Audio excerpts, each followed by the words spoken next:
My name is Bella. I'm a 45-year-old housewife.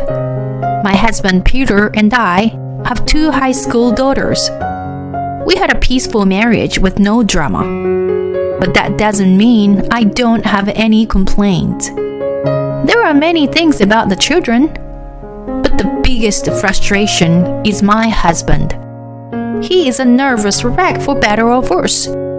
He thinks that all the housework and childcare should be done by his wife, and he never tries to do any of it. In all these years we have been married, he has never taken out the garbage. He does not cook for himself, not even instant food. Even when I'm sick, he doesn't do it. Don't slack off. It's your duty as a wife to take care of the house.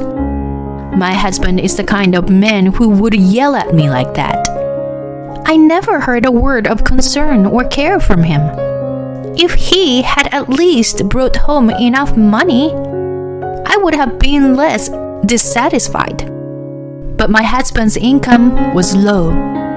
I know it's because of the recession, but it's hard to live like this. Both of our daughters in high school want to go to college. I knew we would still have to spend a lot of money. I used to work as part-time, but it was getting hard to make ends meet, so I became a full-time employee. That made things a little better financially, but working a full-time job cut into my time for housework. I have to work overtime and sometimes came home late. My daughters are independent, so they willingly do what they can do on their own. The problem is my husband. He hates it more than anything when someone messes up his schedule. Hey, it's almost 7 p.m. Why dinner isn't ready yet? Whenever I work late, he calls me on my phone. When I rush home, he's super grumpy and ignores me. Are you a small kid? Just get yourself some food from a deli or something. If I try to tell him something like that, What? I am so tired from work. Why do I have to do that? he gets so angry. Sometimes I talk back to him. I'm working too, and I'm tired too, you know? I was fed up with my husband. One morning, I talked to my husband about something. I'm going to the hospital with my dad on Monday. My dad has aged a lot since my mom died 2 years ago. My parents' house is too far away, and I can't go there often, so I was worried about him. Then, my husband made me an unexpected proposal. My parents are dead, and your father is now my only living relative. Would you like him to move in with us? And my father is now living with us. My father has become completely weak in the legs and feet and has regular checkups at the hospital. Every time I take him to the hospital, my husband asked about his condition. Is he going to be alright? How is he? He's fine. He says he has to stay strong until he sees his great-grandchildren. My father and my husband seem to have no problem. It's comforting to know that you're concerned about him. Huh? What are you talking about? My husband immediately denied it. I was puzzled to understand what he meant. I'm not worried about your father. Attending the hospital takes a certain amount of time and effort. I'm just making sure you have enough time to do your chores. Can you prepare dinner, clean the house? I'm asking you if you were doing everything properly, you know?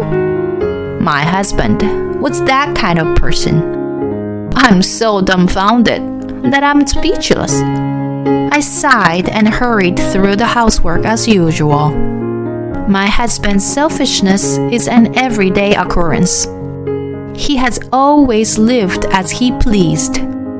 He would complain about me working late, but he never leaves a single message when he is working late.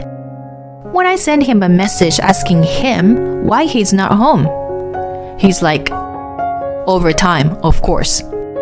Moreover, he never tells me in advance what he's going to do on his day off. He's always making plans on a spur of the moment. We're going out today. It's not uncommon for him to suddenly say stuff like that. If I tell him I have something to do, he asks me to cancel it, as if it's something absolutely right. It's just absurd. Especially in the last few years. He seemed to be working overtime more and more, and often misses dinner with us. And yet, he never contacts me, nor does he respond when I ask. So I have no choice but to prepare dinner for him every time.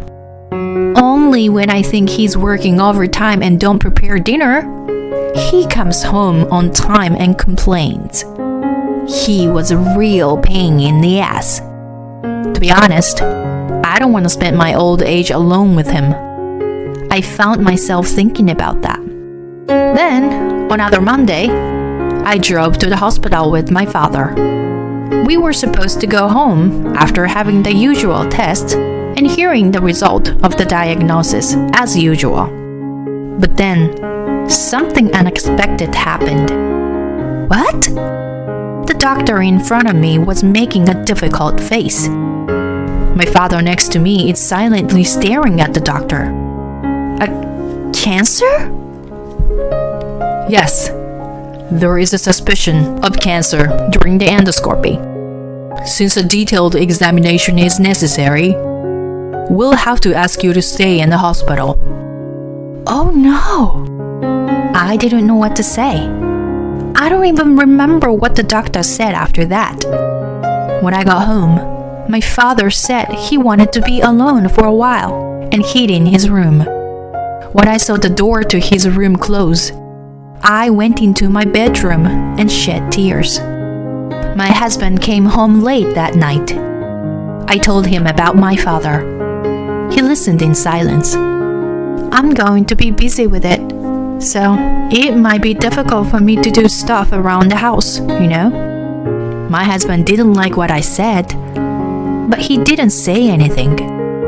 I wondered if he indeed understands. That's what I thought at the time. But I soon learned that I was naive in that perception. On the holiday, right after my father was admitted to the hospital for tests, my two daughters were out and away. As I was walking down the hallway with the vacuum cleaner, I heard a noise coming from my father's room. Could it be a thief? I thought so and grabbed the hard pipe of the vacuum cleaner as a weapon. I fearfully looked into my father's room. I fell on the ground when I saw who it was. It was my husband. Peter, what are you doing? I asked my husband in a loud voice. What am I doing? I'm throwing away stuff. What? You don't need your father's stuff anymore. Oh my gosh, Peter! My husband is taking it upon himself to throw away my father's personal belongings. Clothes packed in big bags, his favorite books tied up with strings. Even his photo albums are in the trash. What the hell? Stop it! Just stop it! I tried to stop him in a panic. But your father has cancer, right? He's not going to survive, so we don't need this. My husband has just said the most ridiculous thing. What? We need more tests. We don't know yet. Don't you dare assume he's dying. But he's lost a lot of weight lately. I'm pretty sure it's cancer. I will have this room when it's gone, you know? You have your room?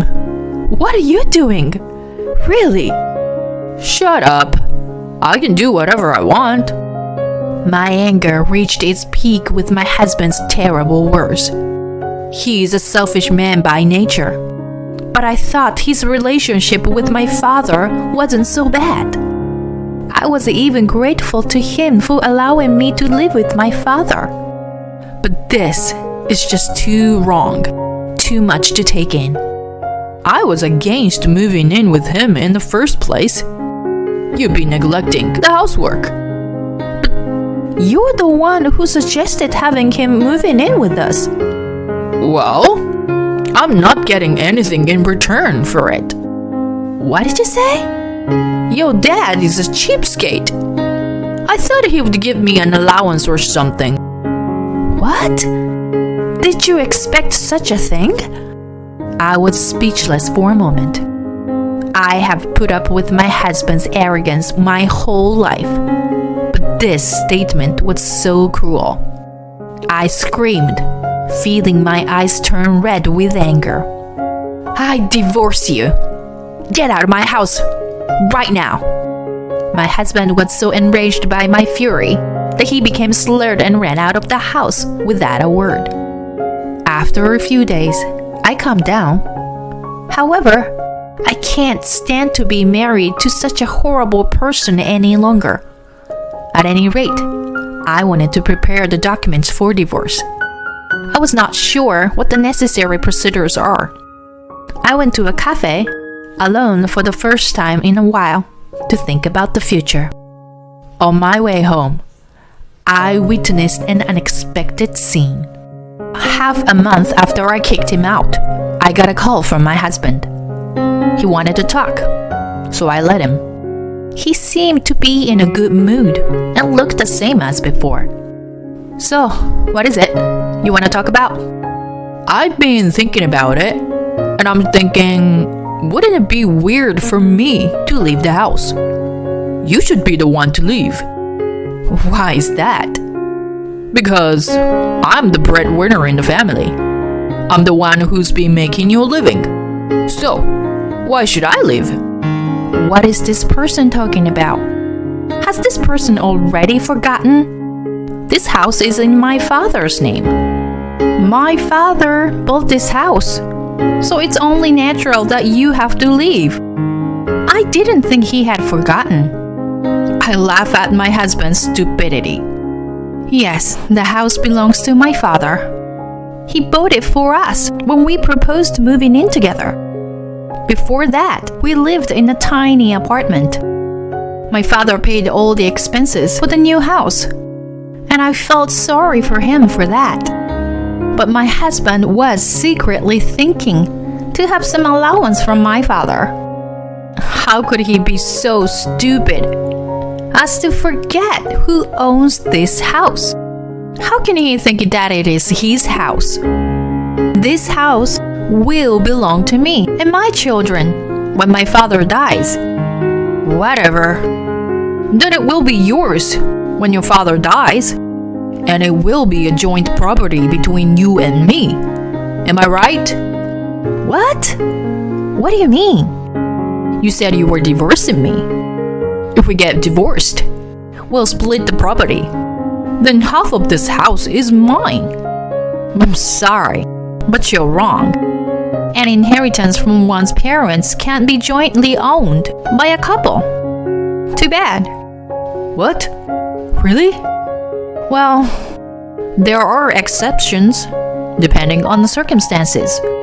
But this house is still my father's. I mean, your father will be gone soon, and this house will be yours. Please, don't decide on your own that someone's father will be gone soon. Before my father is gone, you and I will be divorced. Then I won't divorce you. What an idiot he is. Do you think I'm going to say I'm not getting a divorce? And let me say one more time. My father is still alive. He has cancer. He doesn't have that long. When my husband said that, someone came in. Too bad. I have a long life ahead of me, son. My father appeared and said with a smile on his face. His legs were weak, but he appeared strangely energetic and high-spirited. What? Why are you here? My husband was in a panic. I guess he didn't think my father would be home when he was supposed to be in the hospital. Of course I'm here. This is my house. And the tests are done, you know? What do you mean? I quietly told my husband, who looked at me in a panic. My father didn't have cancer. Huh? The results of a thorough examination beneath a benign polyp that was easily removed. He's still weak in his legs, but otherwise, he's in excellent health. What does that mean? It means that I'm going to live a long time. My father took over my words and said with a big smile on his face, Well, you made a mess in my room, Peter. It was hard to clean up. But, well, after the divorce, your room will be open. I can use it as a storage room, and I'll have more room. Thank you for leaving. I didn't know my father was such a character. His miraculous recovery from his suspected cancer has given him a new lease on life. I guess he's 10 years younger. My husband, who had been in a state of shock for a while, came back to himself and gave a forced smile. I'm glad you're doing well. Then, why don't you change the name of the house to your daughter as a gift while you were still healthy? No way! That's none of your business. By the way, you have been cheating on my daughter, haven't you? What? Why do you say that? You want to call it as a man's worthiness? You can't go by that excuse. You don't make much money. You can't say that. In front of my husband's flustered eyes, I held out several photographs and documents. Can you explain this, honey? You said you've been in a business hotel for the past half month since you left home. But you've been at the house of your secret girlfriend. See? Here's the proof. I tracked them down using the private detective. Pictures showed my husband and the woman he was having an affair with making out. Yes, I had gone to a cafe that day and happened to see my husband.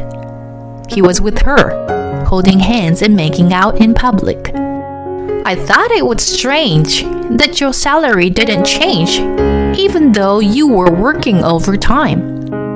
You've been visiting your mistress for a long time. No, overtime was real. You don't have to lie. I even checked with the company. They told me there's been no overtime for the past year.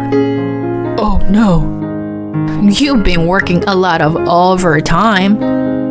That means the affair started at least a year ago, right?